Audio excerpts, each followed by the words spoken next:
That's right, everybody. It ain't the butterfly. It ain't no half step with Marcus J. What's going on? I had to let y'all listen to that for a little bit. We're back on the sports roundup. Now I know some of y'all got up and did a little Tootsie Roll, cause you know, and like they said, it's not a dance, it's a Tootsie Roll. Ruben is up here chair dancing, so I ain't seen him get up. Hey, you know, I had to do Tootsie Roll in my chair. It was an ow moment. I mean, that was a sexy Rube ow lube tube. I mean, you know, well, tuna lube ain't till next week, but you know, I had to do a little song. You know how I go.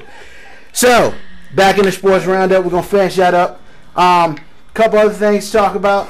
Something that nobody may not care about. Unfortunately, I do, and that's okay, because, you know, I'm in the host here, so I do what I want. We can cut your mic off, too. Don't Guess get what? it twisted. Not happening. Yes. Keep moving. I got the biggest mic in here. You can have a big mic. Wow. It ain't a big piece of chicken. Hey, I ain't eating a big piece of chicken. I don't eat that. I'm already fat.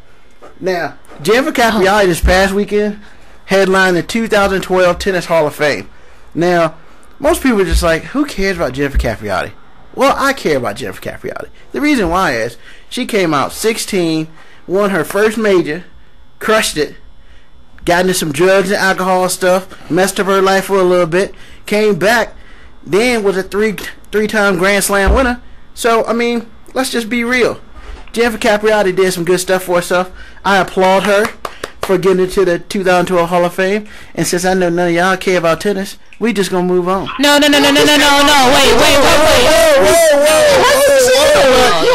You need to get on that ginkgo biloba or something. Your memory is bad. First, let's back up a little. Wow. Everybody hit me at the same time. So I'm gonna start with the female in the room, Miss Lissa P. You know, he's stuttering over here. He's about to put your hand.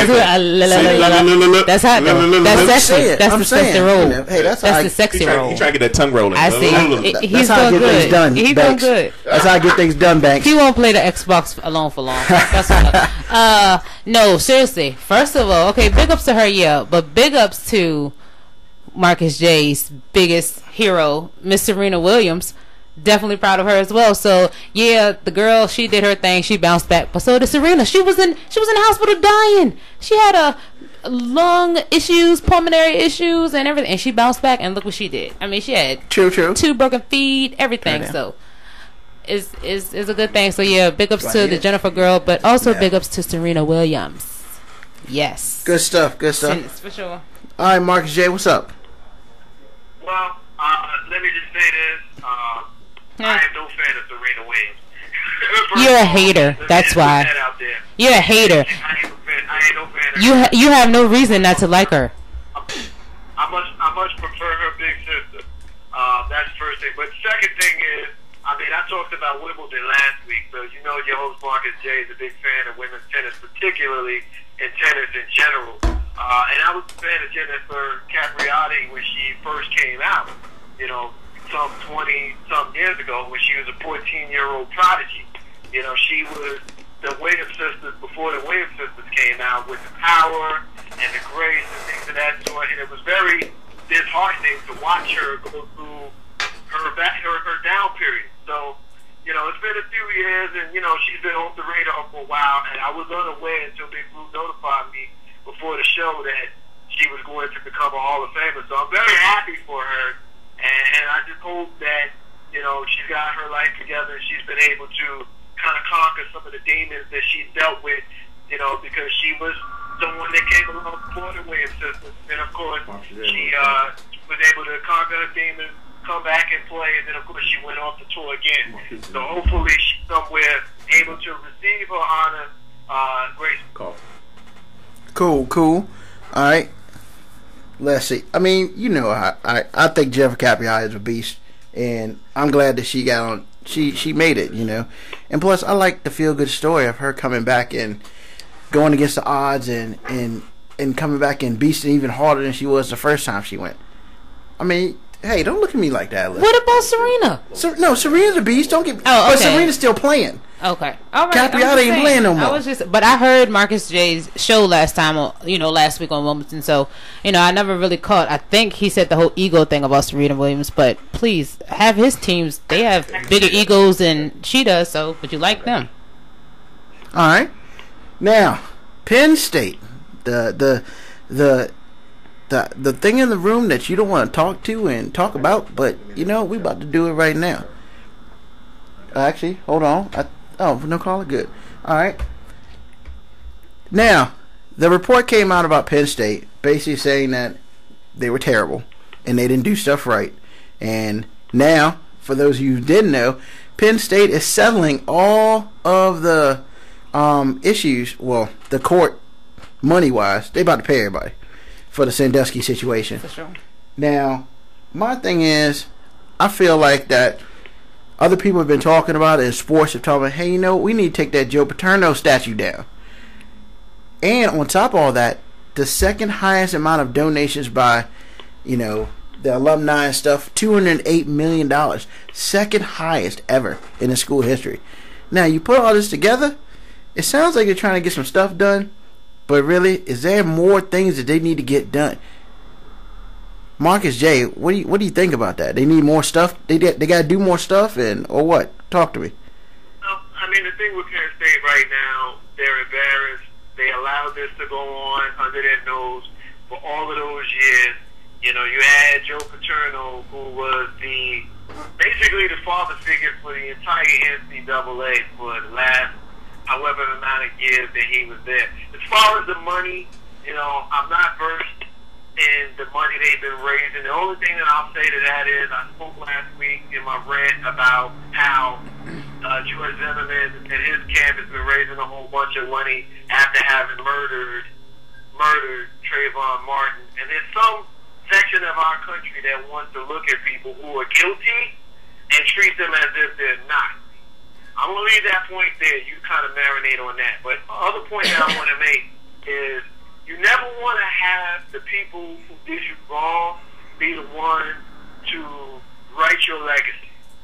You know what I'm saying? So you don't want to go ahead and take down that statue and act like you forgot about what happened.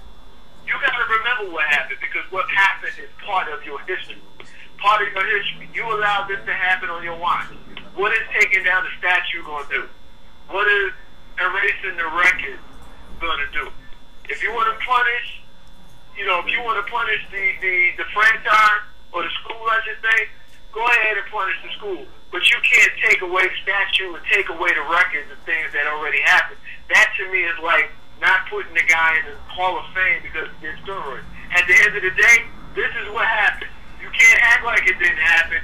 All you can do is remember it's part of your history and pick up from that moment and move on.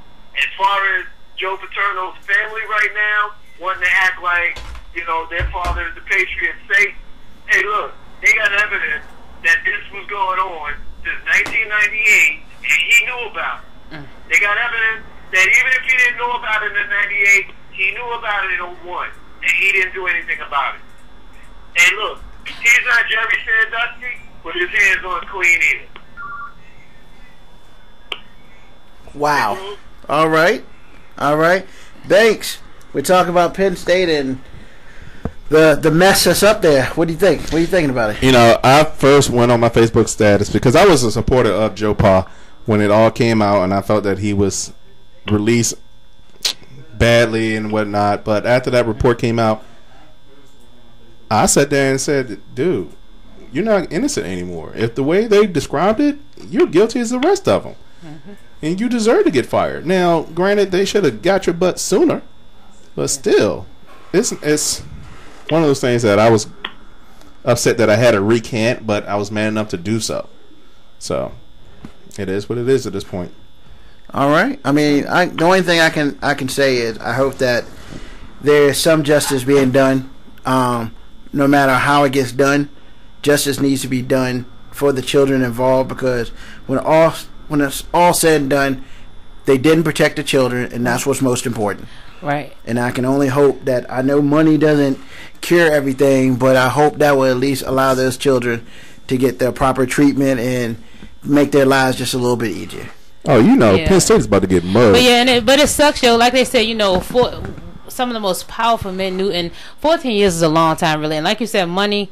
Just think about, like I said, on my status as well. 14 years is a long time to stay quiet, you know, and just Yeah. think about your mental status, you know, unless you've really been through something like that, you don't know what it does to your mind. Who knows, half of these people, you know, probably had suicidal thoughts, or now they're having question about their sexual preferences because, you know, of doing that, and who would have really believed them. 14 years is a long time, and these people are smiling, and it's all about money. It's all about image. It's sad and stupid.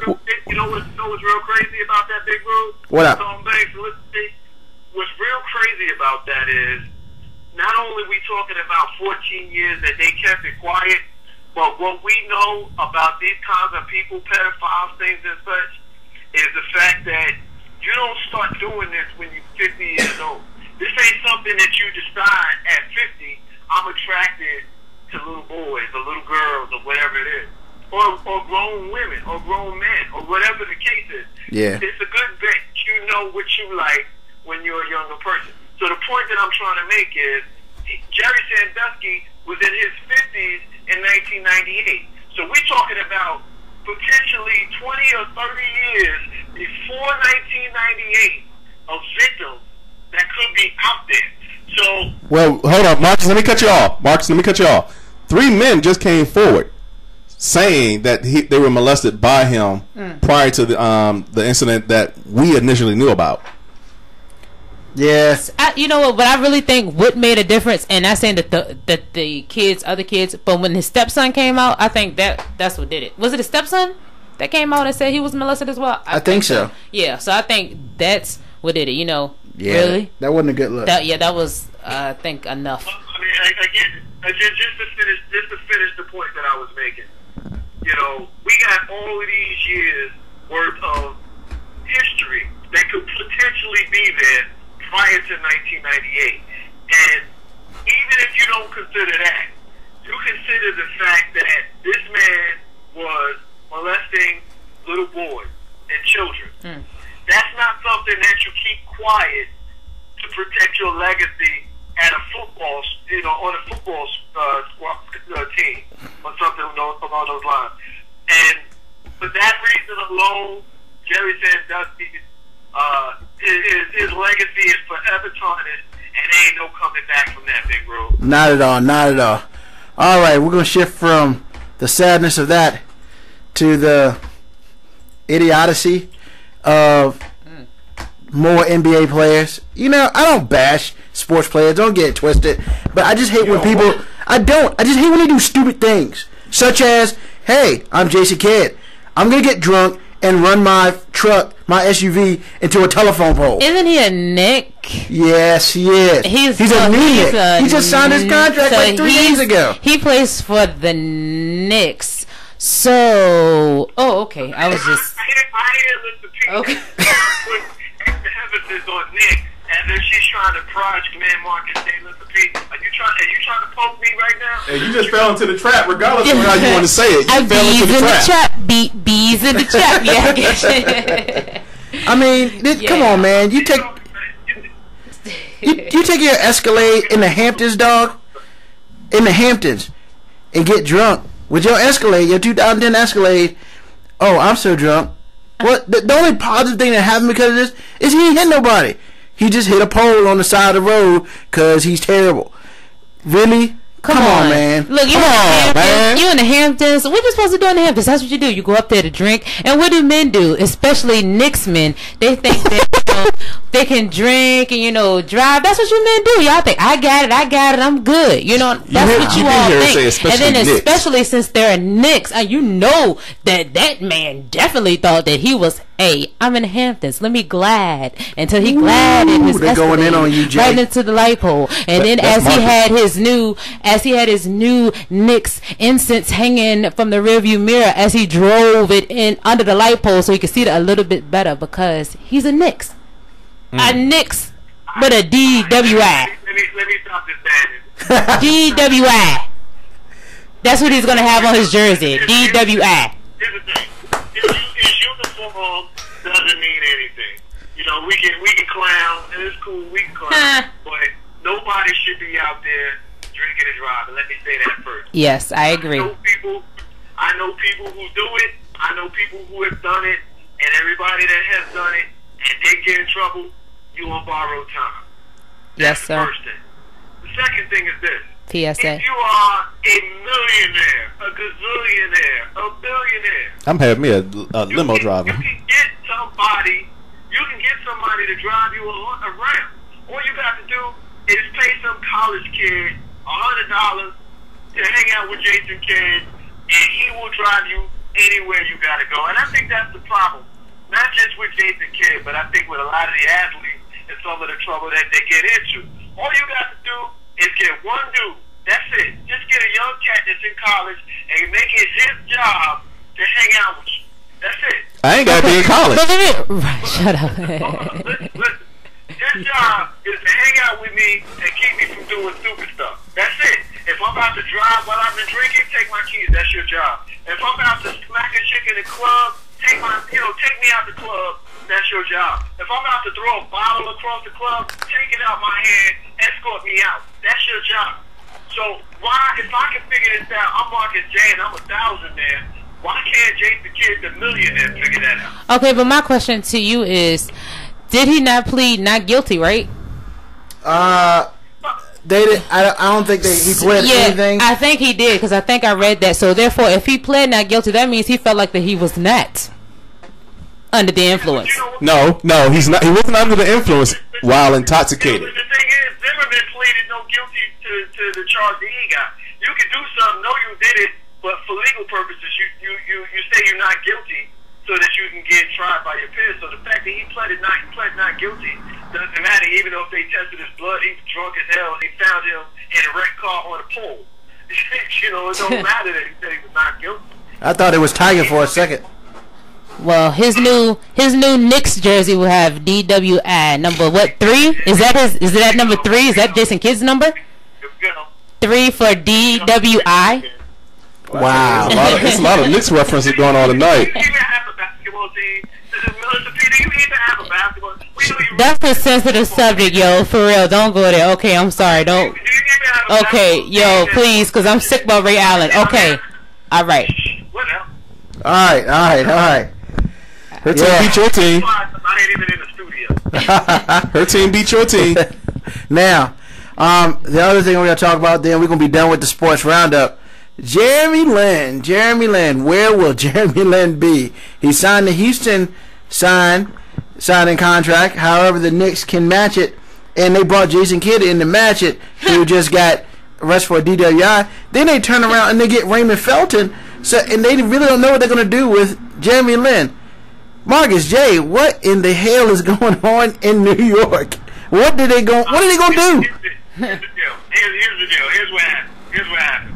What had happened? They signed Jeremy Lin to a 4-year contract. It was supposed to be $5 million in the first year, $5.2 in the second year, $9 in the third year, and then the fourth year was supposed to be a team option.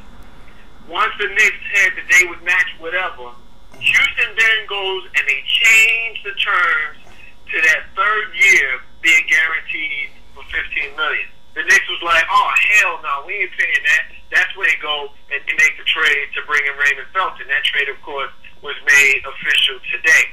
Now, here's the thing. There's two ways you can look at that, and I'll give you my opinion at the end of this, and I'll make it brief. Two ways you can look at it. One, the guy played 25 games. That's it. And at the end of 3 years, he's going to make $15 million a year. Now, he's on the New York Knicks assuming if they match this contract, they're going to be so far over the salary cap that they're going to be paying at least $1.25 per every dollar that they're over the salary cap. So that $15 million cap hit that Jeremy Lin is going to be 3 years from now could end up costing them anywhere from $30 to $45 million just for Jeremy Lin. And you're wondering, is Jeremy Lin worth it? That's the question. Is Jeremy Lin, who played 25 games as a starter in his entire career, worth $40 million 3 years later? That's the question that Knicks have to ask themselves. You got people that's mad at Houston for doing what they did, but hey, look, I ain't tripping off Houston. They in business just like the Knicks in business. Jeremy Lin trying to get his money just like any other players trying to get their money. Now, here's what Marcus J would do if it was me. We're talking about the other contract he could have signed would have been $9 million for that third year versus this current contract, $15 million. for that third year. He's your own player. I say you go ahead and re-sign him. We only talking about a difference of $6 million. We're not talking about luxury tax issues because it's New York, it's the Knicks, it's Jim Dolan, he's a billionaire. He ain't tripping off of $30 million. He paid $30 million cap his big room for Shandon Anderson and Howard Isley. He can go ahead and pay it for he can pay it for Jeremy Lin.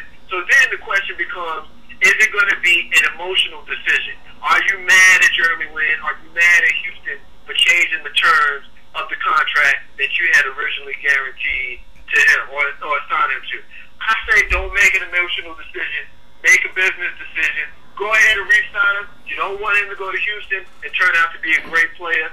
Right now the jury's out. Whether he's going to be great or not, my personal opinion is ain't no way in hell he worth $15 million in that year, but you can't let him walk for nothing. Because if you let him walk, you get nothing. At least in baseball, you get draft picks. In basketball, you let your free agent walk, you get absolutely nothing. And Jeremy Lin was made in New York. I say they give him a chance and see what happens. Do I think it will happen? No. I don't think they're going to re-sign him, but I think they should. They grew. You know, for the once, I really believe, I agree with you. I mean, I think that they need to re-sign him for a couple of different reasons. More of it more financial on the back stadium end than anything else. You know, just make sure that, I don't know about the $15 million third year, but hey, you never know. Well, you got anything, Banks, on this? Go ahead and pick that man up. Y'all know y'all gonna need him now. That what's the name of the DWI? Yeah, with his New Jersey. And I just feel like, you know what, dudes of sports, y'all are just like women when it comes to things. I'm just saying something. No, I'm not gonna put you right there right now, Carson. But I'm just saying, it's like y'all made all this hoopla about Lin from the Knicks when he got off the bench and he was making a few 3 shots and free throws and just all this like stuff. Your boy, I can't pronounce his name, coming off the bench. But I'm and he just became saying, a part so of the big now three. don't nobody want Jeremy Lin. Don't nobody want him.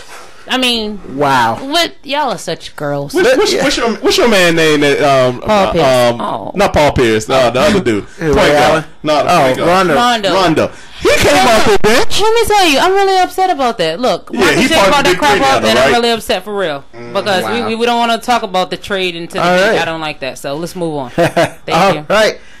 That's Sports Roundup, ladies and gentlemen. You know, if Alyssa P says it's time to shut it down, then we shut it down. You know, once again, one of the most favorite songs in the 90s that everybody loves. Okay, I didn't really love it, but it was okay. But we're going to leave you with that. Come back with a missing child, and then we're going to our social conscious hour. Ain't no half stepping. Marcus J. Back in a second. And my man Steve